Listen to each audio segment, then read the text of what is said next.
Olá, hoje nós vamos falar sobre catarata, né? Com a longevidade, com o aumento de vida, né? Da possibilidade de vida dos brasileiros, a catarata também vem aumentando, porque a catarata, vocês vão entender muito bem hoje aqui com o Dr. Hernani, é uma opacificação de uma lente que nós temos dentro do nosso olho, né? Que é chamado de cristalino.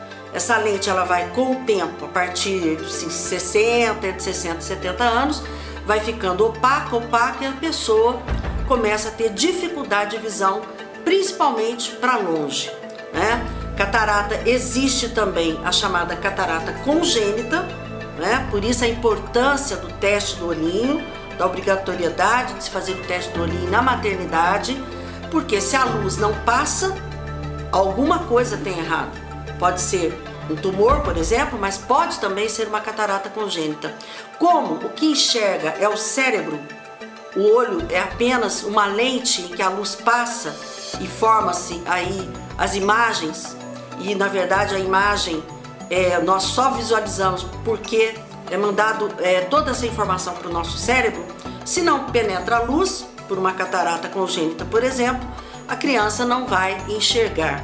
E quanto mais precoce se faz esse diagnóstico, melhor é para não ter problemas até de não conseguir enxergar mais. Não é isso? Então é muito importante. Vamos falar sobre isso, falar algumas dicas. O que será que causa catarata? Será que só a idade? Será que existem alguns medicamentos, tanto colírio como medicamentos orais, que podem provocar a catarata? Será que trauma pode provocar catarata? E a cirurgia? Quais são as técnicas cirúrgicas hoje? Tem evoluído? É uma cirurgia dolorosa, não é dolorosa? Precisa internar, não precisa? Então todas essas dicas hoje vão ser dadas aqui no programa Saúde Celular, através aí do nosso colega, Dr. Hernani, que é oftalmologista e é especialista em retina. Por isso, convido vocês a não saírem da sala e aguardarem esse intervalo rápido, e nós estaremos aqui com o Dr. Hernani falando sobre esse assunto importante, que tenho certeza fará diferença na sua vida. Volto em um instante.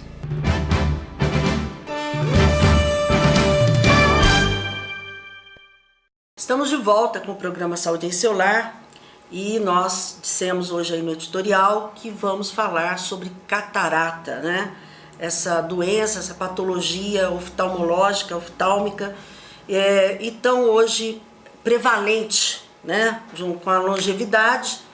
É claro que esses tipos de situação, né, acontecem muito. No caso dos olhos, nós temos aí a catarata. E tenho o prazer de receber aqui pela primeira vez meu querido colega, oftalmologista, especialista em retina, Dr. Hernani Dias, que eu tenho certeza que muitos de vocês, muitos, conhecem, não só aqui de Poços, mas de toda a região, das cidades que recebem o sinal da TV Poços, conhecem o Dr. Hernani, porque ele participa muito, ele é um dos médicos, principais médicos, vamos dizer assim, depois nós vamos conversar com ele sobre exatamente os mutirões, que fazem os mutirões, né, que ajudam tantas pessoas.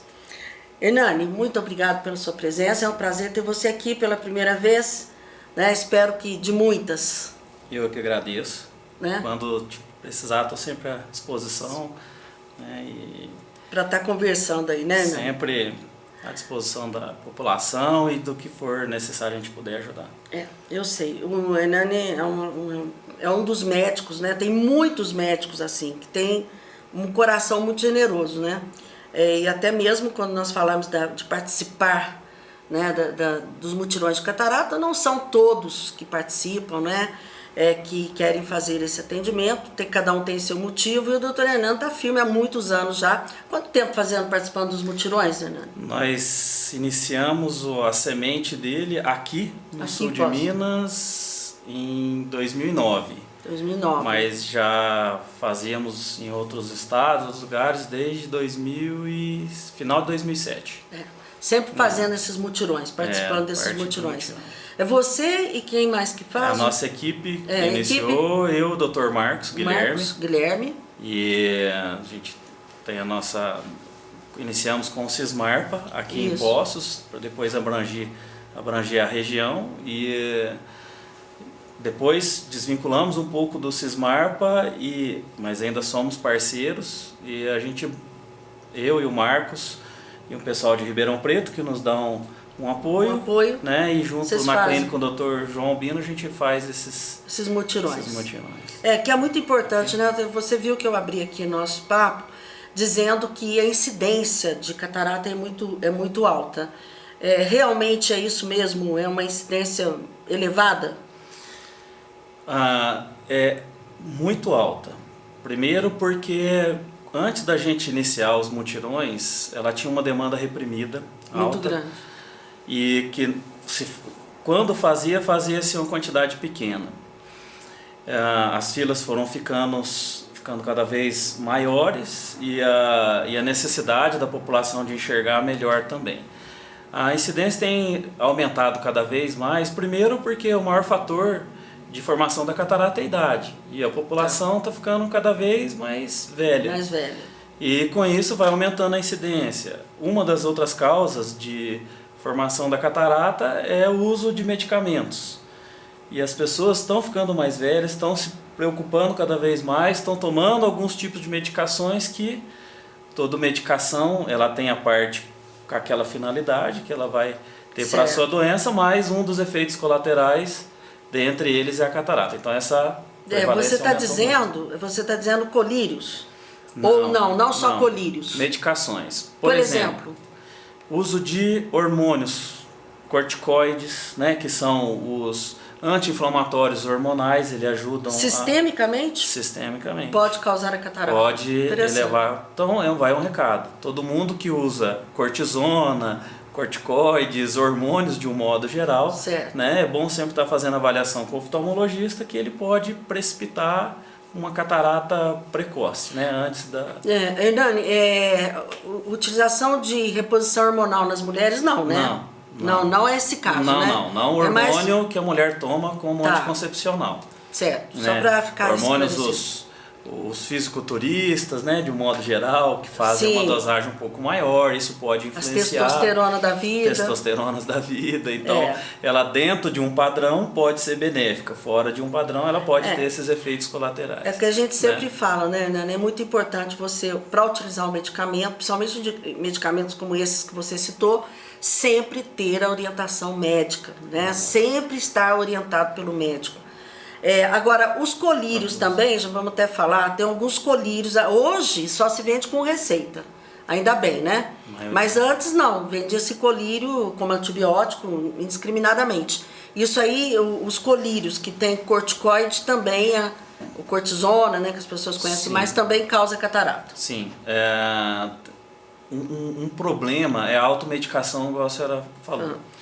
E essa automedicação, às vezes, a primeira porta de entrada do paciente para aquele problema ocular, que ele acha que é, por exemplo, uma simples conjuntivite. Certo. O farmacêutico vai dar um colírio, que é um anti-inflamatório, mas, na maioria das vezes, um antibiótico. Sim. Nessa associação anti-inflamatório mais antibiótico, a grande maioria dos colírios, ele tem uma cortisona dentro do colírio. Ele... usado da forma inadequada, ele pode precipitar a catarata e outros problemas. Um deles é o glaucoma, né, que é um problema bem real. Né, é um problema bem real. O glaucoma ele é mais causado, a cortisona, vamos dizer, entre glaucoma e catarata, causa os dois, mas causa mais o glaucoma. Ou não? Meio a meio. Depende do uso, né? A quantidade do uso é muita coisa. É bom evitar. E o glaucoma, só para lembrar, né? O glaucoma é aumento da pressão, né? Nesse caso, ele aumenta a pressão do olho, que altera o nervo do olho. Certo. Alterando o nervo óptico, que é o glaucoma. E a maioria das causas de glaucoma com aumento da pressão durante um longo tempo, ele causa um dano no nervo do olho. Isso é o glaucoma. Certo. Existe a hipertensão ocular, pode ser transitória, a gente trata a hipertensão ocular sem ter o glaucoma. Entendi. Né? E a outra coisa é o glaucoma, que é a alteração do nervo do olho, que a grande maioria dos casos é por aumento da pressão do olho. Tem outras causas também. Que não tratada adequadamente. Não tratada adequadamente, a pessoa aí é uma cegueira irreversível, né? Por isso que o glaucoma é tão importante nos dias de hoje. O assunto hoje é mais catarata, mas nós vamos dando essas orientações, eu pedindo ao doutor Hernani que nos oriente aí. Interessante, né? Eu até aprendi agora. Não é só o aumento da pressão que podemos dizer que é um glaucoma. O glaucoma é quando lesa o nervo pelo aumento da pressão que não foi tratado. Exatamente. Por isso, esse é o correto. A importância de se fazer exames periódicos da pressão, porque é muito importante a gente explicar, né, Hernani? Eu fico dando meus pitecos aqui, mas é importante a gente explicar que pressão ocular não é igual a pressão arterial. Isso, não é isso, Hernani? Explicar isso direitinho. Como é que é essa história aí? Só para dar essa dica. Se for, não tem muito papo, aí, mas pressão do corpo não tem nada a ver com a pressão do olho. Do olho, certo. São coisas totalmente diferentes. Por isso que é importante, né, fazer os exames periódicos com o oftalmologista. Né? Assim como faz com o ginecologista, assim como faz com o geriatra, sempre é importante o urologista, né, estar fazendo aí, os homens aí cuidando da sua saúde aí com os urologistas. Tomar cuidado com a automedicação. Pelo amor de Deus, gente, nada de medicamento do vizinho, viu? Porque, olha, dá problema, e sério. Eu vou pedir para você, né, antes de a gente entrar efetivamente, apesar que nós já entramos um pouco, mas para você falar sobre a estrutura ocular. Você trouxe aí esse protótipo, vamos dizer assim, né, do olho. Só para explicar para as pessoas o que tem no olho, porque inclusive depois as pessoas entenderem melhor que é a catarata, né? Sim. Pode só voltar ali para... Aqui é o seguinte, nós temos um desenho esquemático do olho, e ele vai ajudar bastante a gente a ver as estruturas que tem. De acordo com as estruturas, a gente consegue entender quais são os problemas que nós temos. Certo. Por exemplo, eu tenho um olho, eu fiz um corte, igual eu faço um corte numa laranja e vou ver ele de lado. Então é essa imagem que eu vou ter. Na frente aqui nós temos a córnea, que ela é a nossa primeira lente. Ela é transparente, eu olhando assim nas pessoas... A gente tem que ter, muito difícil as pessoas conseguirem ver a córnea, a não ser que ela tenha algum problema. Logo abaixo da córnea, eu vou tirar essa lente, nós temos a íris, que é a nossa parte que dá cor aos nossos olhos. Todo mundo quer ter olhinho azul, verdinho, todo né? Mundo, é uma pergunta bem frequente. Consigo mudar a cor do meu olho? Vai ser possível, Ainda não, papo para outra conversa. E eu tirei, e abaixo da íris, nós temos o nosso cristalino, que a nossa segunda lente é uma lente natural que nós temos dentro do nosso olho. Então ela fica dentro do nosso olho, atrás da parte colorida dos olhos. Temos um conjunto de músculos e que reveste o nosso olho. Tem a parte branca por fora e a parte por dentro, que é a retina. A parte branca é a conjuntiva. A parte branca chama-se esclera. A nossa conjuntiva é uma pequena camada que reveste essa parte branca do nosso olho. Ela também é transparente em condições normais. Como ela tem bastante vasinhos, quando, por exemplo, a gente tem a conjuntivite, o que é a conjuntivite? É uma inflamação nessa conjuntiva, nessa pele que recobre essa parte branca do nosso olho. Por isso que ela fica vermelha, porque todo o processo inflamatório leva vasos sanguíneos para aquele local, aí ela fica vermelha. Aí o nosso olho fica mais vermelho do que o normal. E dentro do nosso olho, ele é revestido pela retina, que é o nosso órgão principal de captação da imagem, que passa pelo nervo do olho e vai até o cérebro. Essa história, então, que não é o olho que enxerga, é isso mesmo, né? É isso mesmo. É interessante isso, né? O olho é o que capta, é a câmera, né? E tem algo que processa a imagem, que é no nosso cérebro, que fica atrás dentro do nosso cérebro, é a parte mais externa que tem, mais posterior. Por isso que às vezes, só para a gente ilustrando, as pessoas entenderem quando tem um traumatismo, por exemplo, nessa área da visão, as pessoas podem perder a visão, não é? É uma coisa muito comum. Às vezes a pessoa tem traumatismo craniano, acidentes vasculares cerebrais e deixa de enxergar. Às vezes a gente, que graças a Deus é raro, mas vira e mexe acontece, nós damos o diagnóstico de um problema neurológico, porque o primeiro o sintoma desse paciente foi a baixa de visão. Tá. E a gente faz toda a investigação ocular, não acha nada, pede uma avaliação do neuro, aí tem algum problema. Algum problema. Infelizmente, às vezes acontece, né? Tá. Então, nós temos mais ou menos a estrutura do nosso olho, mais ou menos, porque assim, tem outras, mas de uma maneira outras particularidades mais fácil para entender, né? Isso. O nosso nervo do olho que entra no fundo do olho, na parte branca, entrando para dentro do nosso olho tem a retina que se abre, a nosso cristalino, que ele tem que ser transparente, nós vamos falar bastante dele hoje, a íris e a córnea, que é a nossa última lente que fica mais externa. Que tem que ser né? transparente também, que é transparente. Exatamente, são os meios que tem aí que ser para a luz transparente. passar, né? Aí eu queria te fazer uma pergunta que é interessante. Existe, né, a catarata congênita, não é isso? Que aí a importância da gente falar um pouquinho disso, por conta do teste do olhinho, que hoje é obrigatório nas maternidades, né? Fala um pouquinho sobre a catarata congênita e a importância de fazer o diagnóstico precoce, né? Isso é muito importante. A senhora tocou num ponto fundamental Sim. de saúde pública. O teste do olhinho ele começou a ser obrigatório há alguns anos apenas no estado de São Paulo. Por quê? Por conta de retinoblastoma, que é um tumor embrionário que dá na nossa retina, para que essa criança ela tenha a chance de sobreviver, porque você, tendo o diagnóstico precoce, você consegue tratar, como qualquer doença, mas você tendo essas doenças mais graves, você tendo o diagnóstico precoce dela, você consegue ter um tratamento, que essa pessoa tenha uma vida normal, ela pode não ter aquele olho, por várias razões decorrentes ao tratamento, né? Mas ela consegue ter uma vida normal a partir disso. Então começou-se a ser obrigatório e durante essa triagem, o que é o teste do olhinho?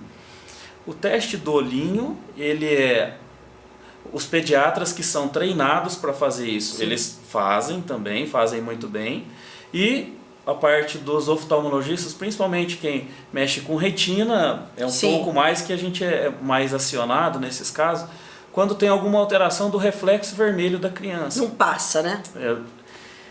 Ele passa a luz às vezes, mas às vezes você tem um reflexo diferente do normal. Isso iniciou muito com o advento de máquina fotográfica, que vinha o olho esbranquiçado. Tá aí outro recado para as pessoas que vai fazer uma foto da criança, que eu acho muito difícil hoje em dia os pediatras não solicitarem o teste do olhinho. Mas antes, né, Nani? Antes do teste? Sim, antes do teste era bem comum. Olha, tinha um olho ficava branco e outro vermelhinho, né? O teste da foto. E aí a gente percebe que tem alguma coisa diferente. Quando procura dessas causas, igual eu tinha dito, a história do teste do olhinho, que era por conta de tumores, ele acabou beneficiando outras coisas que, dentre elas, tem outras até mais importantes, que são mais prevalentes, que são as infecções que passam, né? Tipo toxoplasmose. Toxoplasmose, citomegalovírus, rubéola, né? Sífilis, o HIV, né? Que leva a essas lesões, que são infecções que dão no fundo do olho, que são até mais prevalentes, mas dentre elas a catarata. Tá. Então, quando você iniciou esse processo do teste do olhinho, e os pediatras ajudou bastante a gente nisso, você consegue ter um diagnóstico precoce, viu um reflexo diferente. Aí nos mandam para nós, né, os especialistas, para isso aí a gente identifica daqui aquele reflexo. E uma boa parcela é a catarata congênita. Aí tem que ser uma intervenção imediata?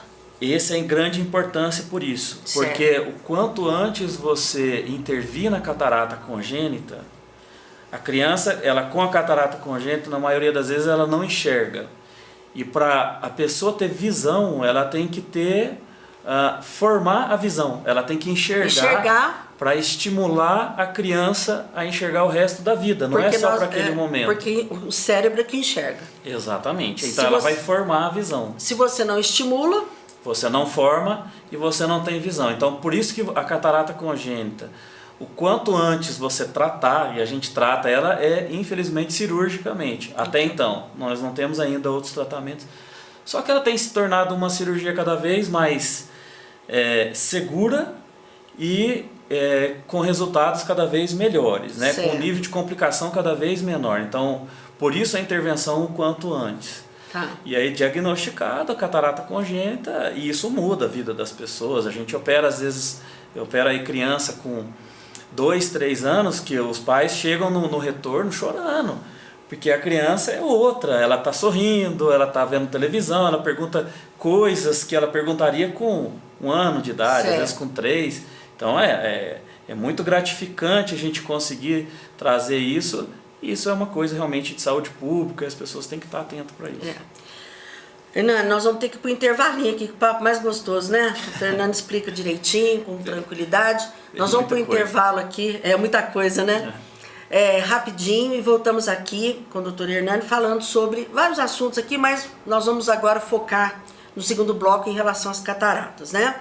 Convido vocês a continuarem conosco, lembrando o programa todo domingo, 19h30, reapresentação quintas-feiras, 4 horas da tarde, e sextas-feiras, 6 horas da manhã, tá certo? E pelo canal do YouTube, doutora Regina Cioff. Quem não recebe o sinal da TV Pós, quer indicar para o seu amigo, para sua família assistir novamente, pode ir lá no YouTube, doutora Regina Cioff, que vão estar lá todos os programas para vocês se beneficiarem dessas informações tão importantes. Não sai daí que eu volto em um minutinho aqui com o doutor Hernani.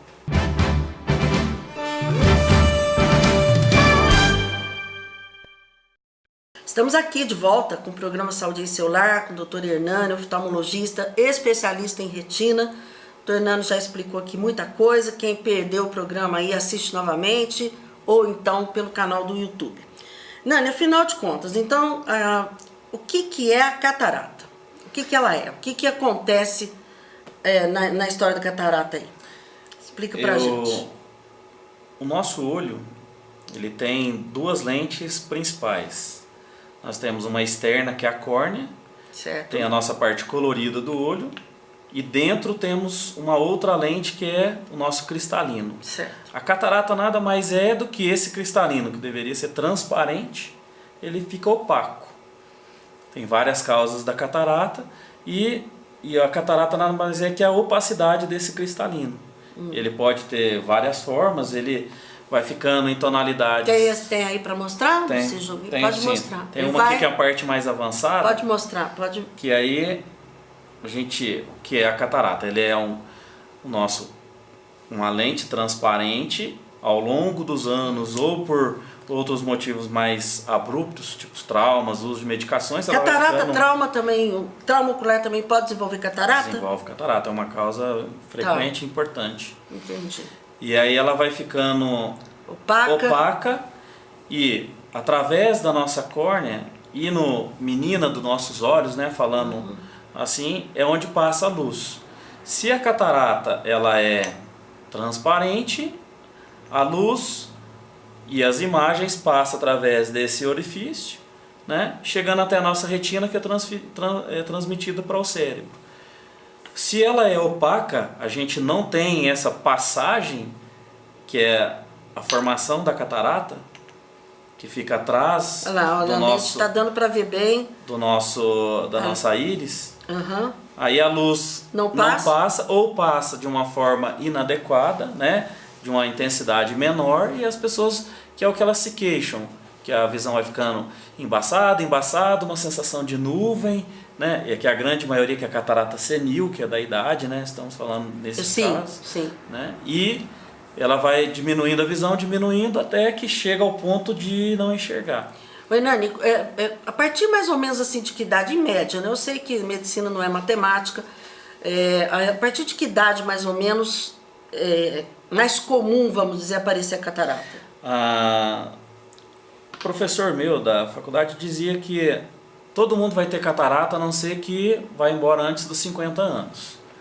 Então, a partir dos 50 anos, ela tem uma degeneração do nosso cristalino, vai perdendo essa opacidade natural e gradual, lenta, esse é o natural, e ela vai se formando a catarata. Uns adiantam um pouco mais, outros atrasam um pouco mais. Tem a ver com tem fator hereditário nisso ou não? Da catarata? Tem algumas doenças genéticas associadas, ela pode ter uma catarata mais precoce. Certo. Né?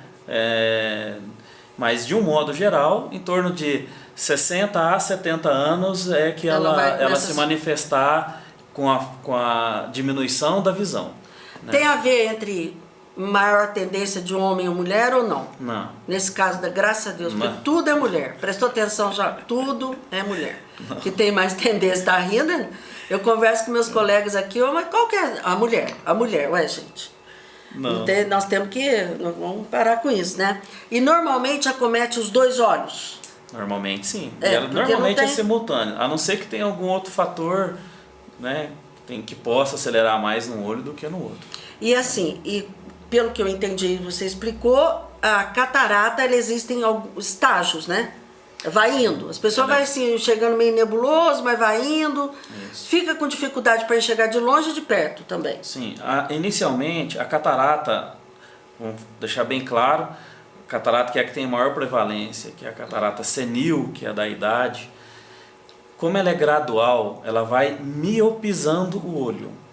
Ou seja, o paciente que tem miopia, ele enxerga muito ruim de longe e melhor de perto. É verdade. Então, se aquelas pessoas que já passou dos 60 anos, eu sempre enxerguei ruim de perto. Sempre não. Depois dos 40 anos, a gente forma a presbiopia, que é a dificuldade de enxergar para perto. Aí a gente precisa de um óculos para ajudar. Mas quem é míope demora mais, né? Agora, quem é míope, ele enxerga melhor para perto e ruim para longe. Isso. E a pessoa que não é míope, por exemplo, a catarata vai na grande maioria das vezes. Certo. Né? Ela vai miopizando o olho e vai falar, doutor, com o tempo eu fui enxergando melhor para perto e fui ficando ruim para longe. Pode avaliar que pode ser o início de uma catarata ou já uma catarata intermediária. E eu chego no seu consultório, olha, enxergava bem de longe, uma beleza, agora estou esquisito aqui. Aí você, fazendo o exame, já no primeiro exame você detecta o início dela?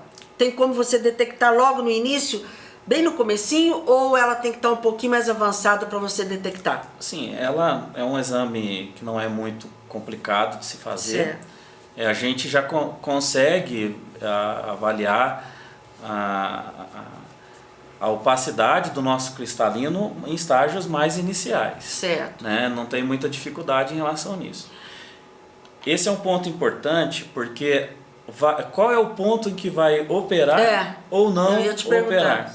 Se né? Existe algum tratamento clínico, falar, vamos segurar essa onda aí para nem ir para cirurgia. Infelizmente não temos. Teve algumas pessoas que já soltou colírios, exercícios na internet falando que previne a catarata. Infelizmente isso aí é conversa. Né? Até hoje não tem nada que foi comprovado cientificamente que funcionasse, infelizmente. Porque seria muito mais fácil eu já dar um colírio para essa pessoa para ela não desenvolver a catarata e ela nunca vai precisar operar, teoricamente. Então não existe tratamento clínico. Não. E aí, quando vai fazer a cirurgia, quando não se fazer a cirurgia. A partir do momento em que eu avalio que essa pessoa é só a catarata que está atrapalhando ela para enxergar, eu vou excluir fatores da córnea, excluir fatores da retina, certo. Ou outros fatores que a pessoa tenha no olho, que não, além da catarata, eu excluí. Coloquei um óculos e mesmo assim a pessoa não enxergou bem, aí está na hora de operar. Você está dizendo, você faz um exame e detecta um outro problema, aí você vai corrigir, não resolve? Exatamente. E é uma coisa muito comum. Se você não acha nada, só catarata? Não, aí eu sei que o problema é a catarata. Só? Aí é cirúrgico, você já indica. Cirurgia. Daí a indicação é cirúrgica. Porque também, né, você raciocinar comigo aqui, se a pessoa está com uma catarata, o médico olhou, identificou, é uma catarata, ela vai evoluir de qualquer maneira. Por que ela vai perder tempo na vida de ficar sem enxergar direito? Sim. De tirar a qualidade de vida dela. Sim, é o que... Não é verdade? É um dilema que a gente encontra no dia a dia. Por exemplo, chegam pessoas que às vezes não têm condição, não é só financeira, é social, e vai consultar com a gente com 90 e tantos anos, e ela não tem muita condição de ficar andando, deambulando, que já tem outros problemas, e fala, doutor, chegou um ponto, né, que eu acho que não vale a pena fazer. Aí a nossa posição é exatamente o contrário, porque a gente não sabe quanto tempo a gente vai durar aqui. Então, o tempo que a gente ainda estiver aqui, a gente tem que ter qualidade de vida. E para esses pacientes, principalmente esses mais idosos, esses que têm as comorbidades, quer dizer, outras coisas que atrapalham a qualidade de vida da pessoa, ela enxergar melhor. Certo. Ela poder assistir televisão, poder conversar com os familiares. Então, como ela está segura, né, desde que faça uma avaliação correta, né, então uma cirurgia segura e com resultados que a gente não judia muito do paciente, quer dizer, ele tem uma recuperação relativamente rápida para o que foi, né, já foi Sim. no passado. Então, essa é uma forma da gente melhorar a qualidade de vida das pessoas. Então, a gente indica sim a cirurgia. Você deve ter os feedbacks, os retornos, depois que a pessoa vê o doutor, tô vivendo de novo aqui em termos de enxergar, né? Eu acho que deve ser muito gratificante uma pessoa que não está enxergando por um problema que tem solução, né? Cirúrgico, mas tem solução, e fica às vezes perdendo a qualidade de vida. Uma pergunta que eu ia te fazer: as pessoas diabéticas, elas têm maior chance de ter catarata ou é dentro de uma estatística geral mesmo? É importante a senhora ter tocado nesse assunto. Diabetes é um problema sério de saúde pública. Isso. E, infelizmente, um dos grandes problemas que a gente enfrenta é a retinopatia diabética, que é a alteração da nossa retina por conta da diabetes. Porque a retina nossa é vascularizada. Nós temos vários, não sei se pode dá para virar ver bem aqui. São vários vasos. No fundo do nosso olho tem a retina e ela é toda vascularizada, quer dizer, cheia de vasos sanguíneos, microvasos.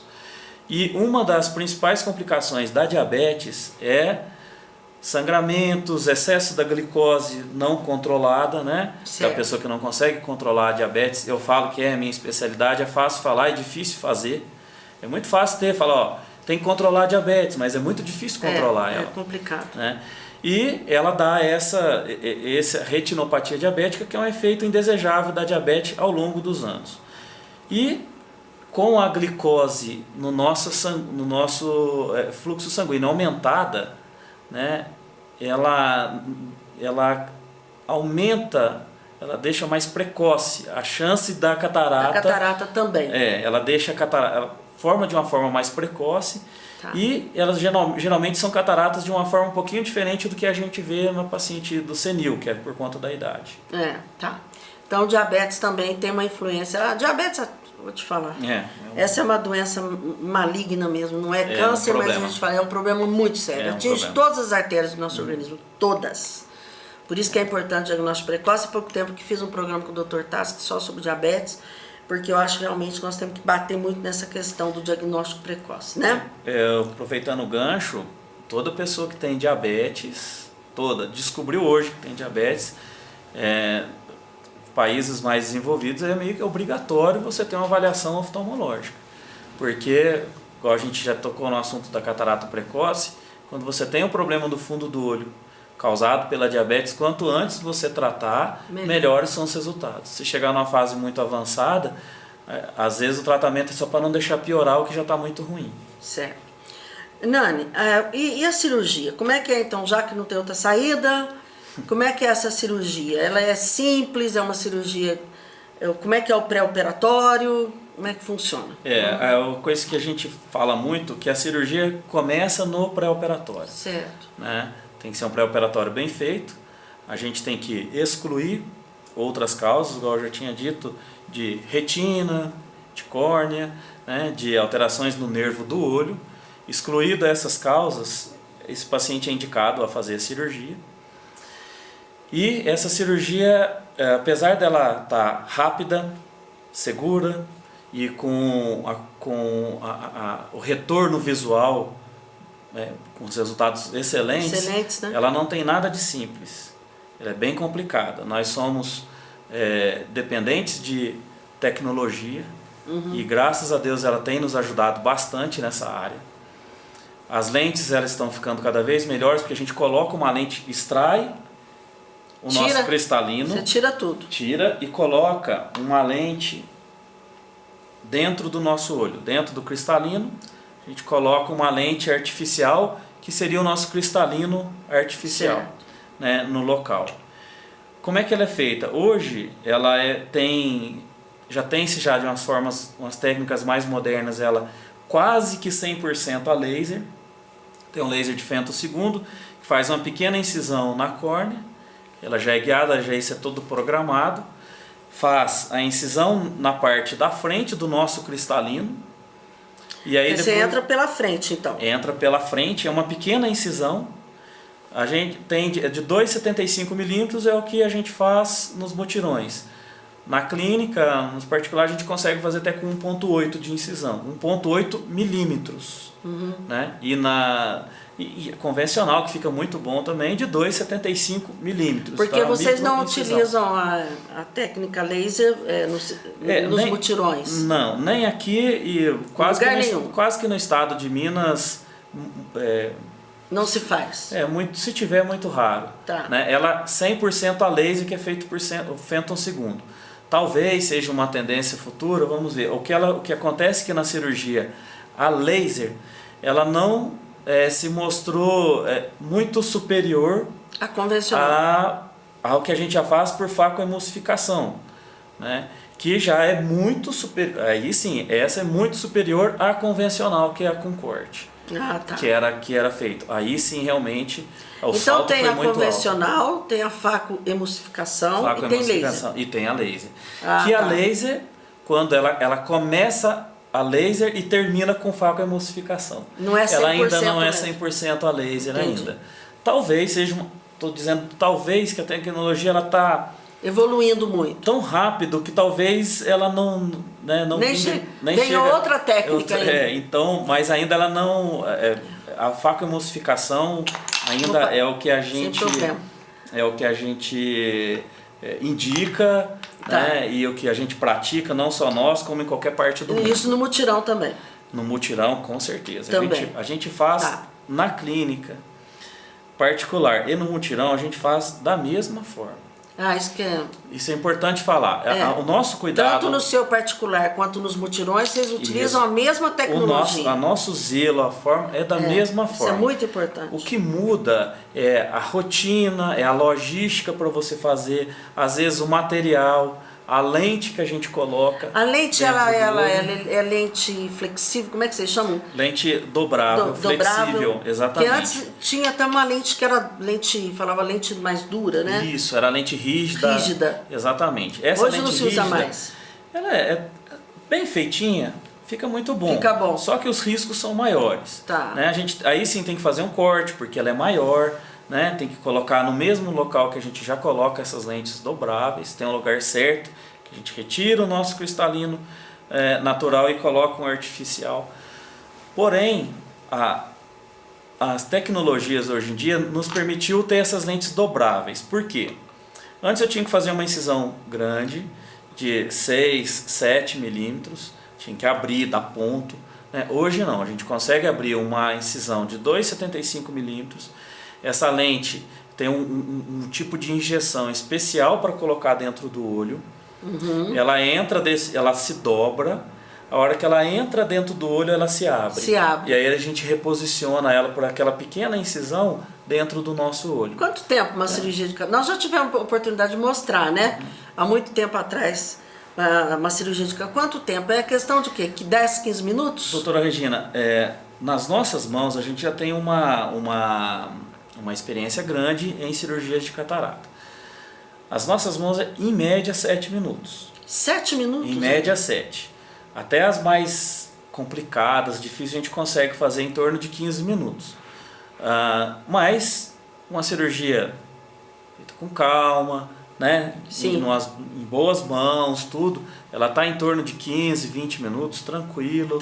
Sem muito estresse. Então, 7 minutos né? A gente tem feito em média. Em média. Em média.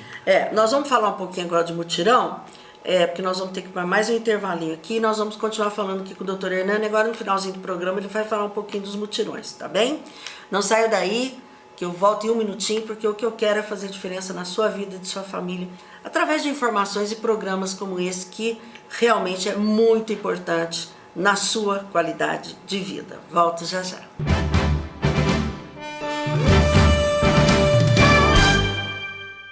Estamos aqui de volta, né, no finalzinho do programa, falando sobre catarata. O Dr. Hernani deu outras dicas aí de glaucoma, mas o assunto hoje é catarata. Eu queria saber agora do Hernani o seguinte: quais as complicações de uma cirurgia de catarata? principal delas esse paciente tem que ser bem avaliado se ele não tem outros problemas que não só a catarata. Mas vamos supor, foi só a catarata, fez a cirurgia, tem algum risco de alguma coisa? Sim, é porque às vezes a gente identifica esses problemas no ato intraoperatório. Então, a principal delas é ter uma rotura de cápsula posterior, quer dizer, o nosso cristalino ele é em volta de uma cápsula, certo. A gente só tira a parte de cima e coloca a lente dentro desse saco capsular. A principal delas é a rotura. A grande maioria delas a gente consegue corrigir no ato, no momento ali, sem grandes prejuízos para o paciente. Tem que ter feito da forma correta, material da forma correta, com todos, todos os cuidados necessários pertinentes àquele ato. Outra complicação é o paciente a gente não conseguir colocar a lente dentro do olho. Pode acontecer. Pode acontecer ou pelo ato cirúrgico, ou por algum problema que a gente não identificou no pré-operatório. Esse paciente, esse saco capsular ele é solto, ou ele é muito friável, quer dizer, ele não suporta colocar a lente naquele momento. Mas aí você já tirou o cristalino aí também? Aí eu já tirei o cristalino. E aí? Daí, tudo bem. Para tudo? Não, a gente continua, faz a limpeza, tira, e num segundo momento, quando a gente já não deixa preparado para essas coisas, porque nem sempre a gente tem essas lentes. Aí a gente vai colocar uma lente especial dentro do olho. Aí para consertar, para resolver o problema. Hoje nós fazemos muito uma técnica na clínica, que é a parte colorida do nosso olho, a gente coloca uma lente por cima, quando não é possível colocar nela. Colocar no local certinho. No local que deveria ficar a lente. Quer dizer, atrás da córnea. Atrás da córnea e na frente da íris, que é a parte colorida, a menina do nosso olho, exatamente. Certo. E quando a gente não dispõe disso, a gente pode amarrar a lente dentro do olho.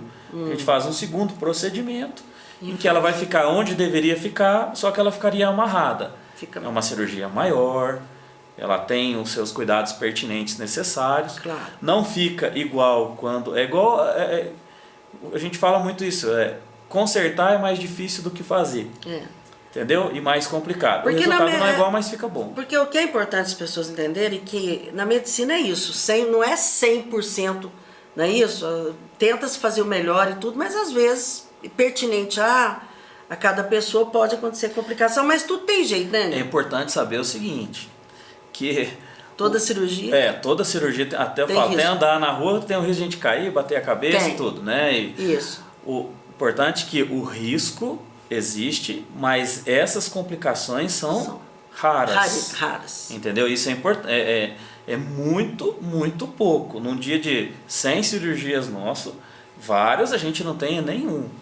A média que se preconiza para essa cirurgia é de 1,2% a 3,4% de complicações. O nosso índice de complicações está abaixo de 0,05% de complicação. Então, para ter uma ideia, ela está muito segura. Muito segura. Deitou numa mesa, gente, seja o que for, a gente tem que pedir a Deus para dar tudo certo, mais os médicos, a capacidade, mas tem coisa que não é inerente aos profissionais. Hernani, outra coisa, você pode fazer uma... Aí pedi para você responder rapidinho para a gente conversar mais um pouquinho. Você faz um olho, quantos dias depois você pode fazer o outro?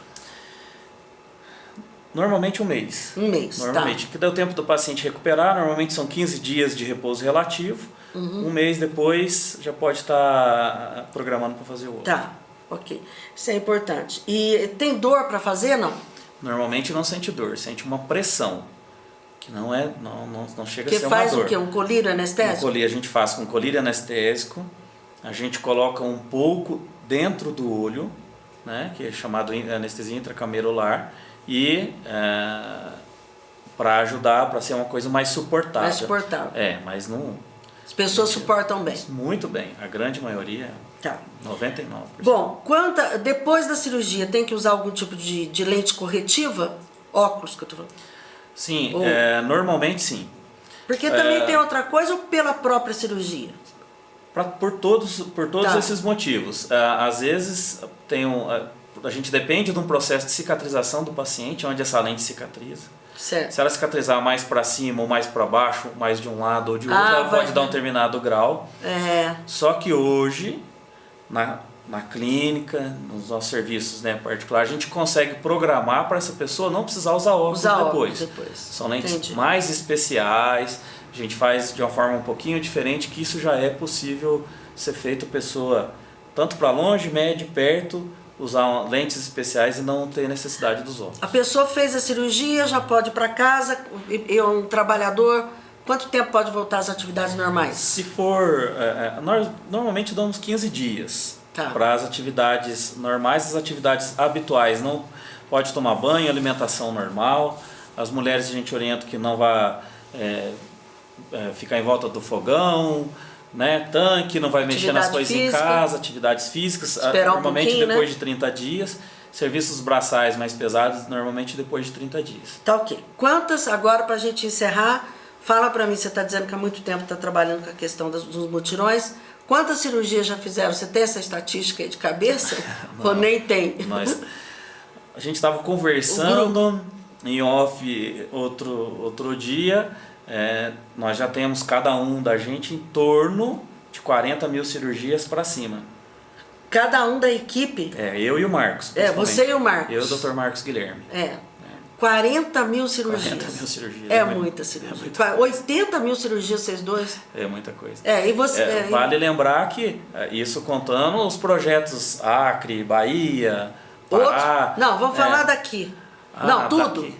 Isso é tudo. Isso é tudo que nós fizemos. Agora, só daqui de Poços, eu vou pedir perdão que eu não tenho. Vai lembrar, mas que é muito, viu? É bastante. Mas porque aí não só Poços, mas a região, né? Sim, a gente abrange a região. Quantas cidades, mais ou menos, né? Você sabe?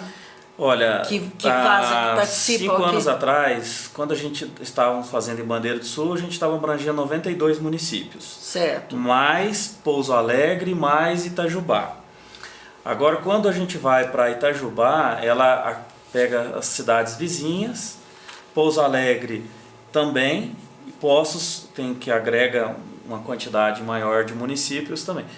Hoje em dia deve estar em torno de 63, 64 municípios. Municípios que se beneficiam. Se beneficiam nas nossas mãos. Porque tem outros projetos, outros lugares que eles estão fazendo. As pessoas têm que procurar onde? Rapidinho. Procurar a sua clínica, procurar o Cismar, procurar a sua Para o serviço público de saúde, você vai procurar a unidade de saúde básica mais próxima do seu bairro.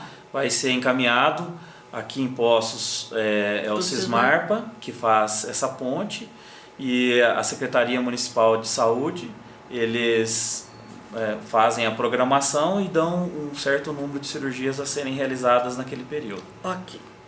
Bom, Hernani, acho que o nosso tempo se esgotou mesmo. Eu quero agradecer muito a sua presença, foi um programa de muita informação, gostei muito.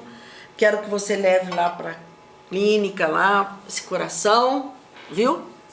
Saúde coração, celular, essa lembrança aí desse papo Obrigado. Gostoso.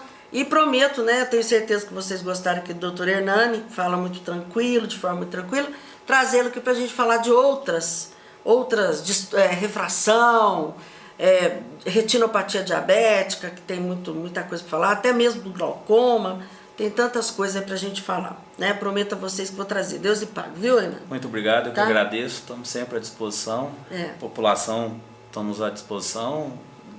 Tem o nosso site da clínica, clinoftalmolaser.com.br, qualquer dúvida a gente tira as dúvidas lá também. E muito obrigado pelo apoio e estamos à disposição sempre. A vocês quero agradecer a audiência, o carinho, né, com o programa Saúde em Celular, dizer que nós fazemos isso com muito amor, porque esse programa veio, nós estamos há 10 anos, mais de 400 programas inéditos, realmente para fazer a diferença na vida de vocês, porque vocês terem informação sobre como evitar, como fazer hoje, quantas informações importantes vocês ouviram aqui, assistiram, viram com o Dr. Hernani. É isso? Muito obrigada mesmo pelo carinho, um grande abraço a todos vocês e até a próxima semana, claro, se assim permitir. Até lá!